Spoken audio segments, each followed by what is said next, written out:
How should the craft beer equipment be cleaned up? For a professional brewer, the requirements of draft beer equipment is very high. So cleaning craft beer equipment is an indispensable part, which can maximize the quality of beer. So how should the small and medium-sized craft beer equipment be cleaned up?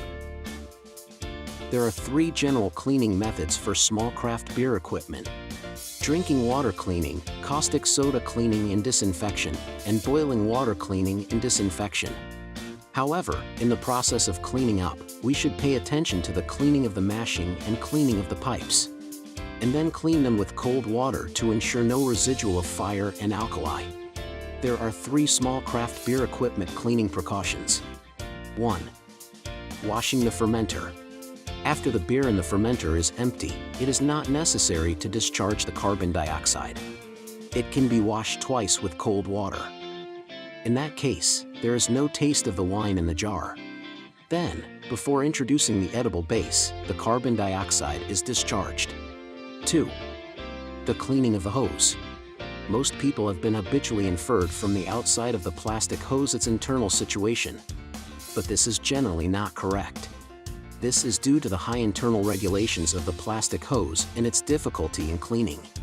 Therefore, internal gaps and small damages cannot be detected and clarified. Plastic hoses only use alkaline cleaning. But air oxidation acids such as sodium cyanide and copper ions will accelerate the embrittlement of plastic hoses. So be aware that hoses and copper tubes cannot be flushed together at the same time. 3. Removal of beer stones. As time goes by, all parts of the container that touch the beer will inevitably cause beer stones. If it is not cleaned in time, it will provide a good shelter for the bacteria. The preferred way to remove the beer stone is to dilute the nitric acid or phosphoric acid. If the equipment is not cleaned, it will not only cause the beer to taste bad, but also cause the beer to be oxidized and moldy, which will cause damage to economic development. Therefore, in order to brew a good beer, we must first ensure the hygiene of beer equipment.